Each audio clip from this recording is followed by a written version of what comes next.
Okay, that's number one. Wasn't she great? Everyone matters. Let's give her a big hand.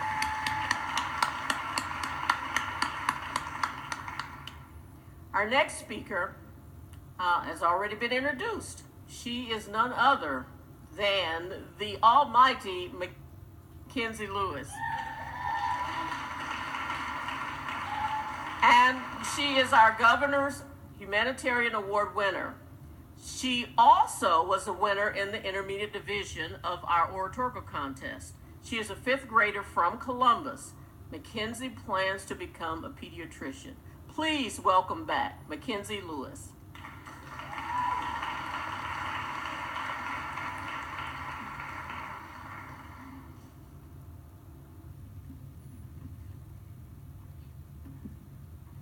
Good afternoon, ladies and gentlemen.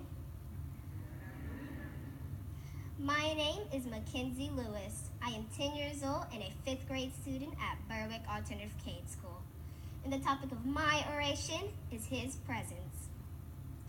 August 2013, I went to the 50th anniversary of the March on Washington. I learned about Dr. King and his dream. I marched past this statue and I stood in his presence. August 2014, I visited the 16th Street Baptist Church in Birmingham, where Dr. King preached the funeral for 3 of the 4 little girls killed in the church bombing. I crossed the street and walked the Freedom Walk in Kelly Ingham Park, where sculptures showed how kids, some as young as me, were beaten, battered by water cannons, and attacked by dogs. I learned of his presence. January 2015, I saw the movie Selma. I learned more about Dr. King and what was ahead for me. I saw his presence and my future. March 2015, I went to Selma's Bridge Crossing Jubilee.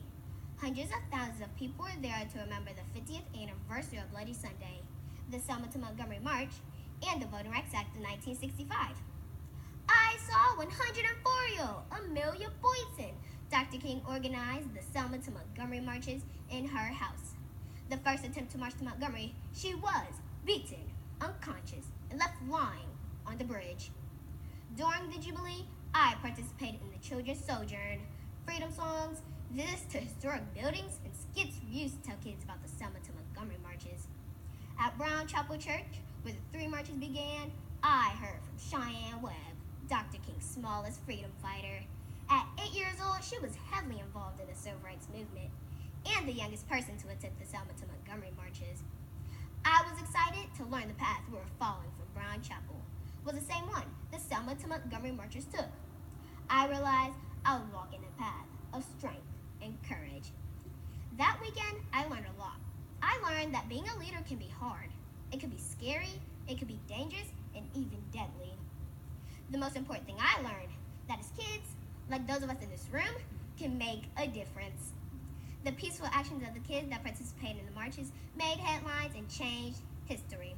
Like the song, Man in the Mirror says, if you want to make the world a better place, take a look at yourself and then make that change. It's time for my generation to get a mirror and get to work. When the Sojourn reached the bridge, I, 8-year-old Mackenzie, was asked to be one of the marchers on the front line and help lead over 2,000 kids across the Edmund Pettus Bridge. I was honored and did so proudly, singing those freedom songs and Negro spirituals, walking hand in hand with other kids in the exact same footsteps of Dr. Martin Luther King Jr. And it was then I totally understood his presence. Thank you.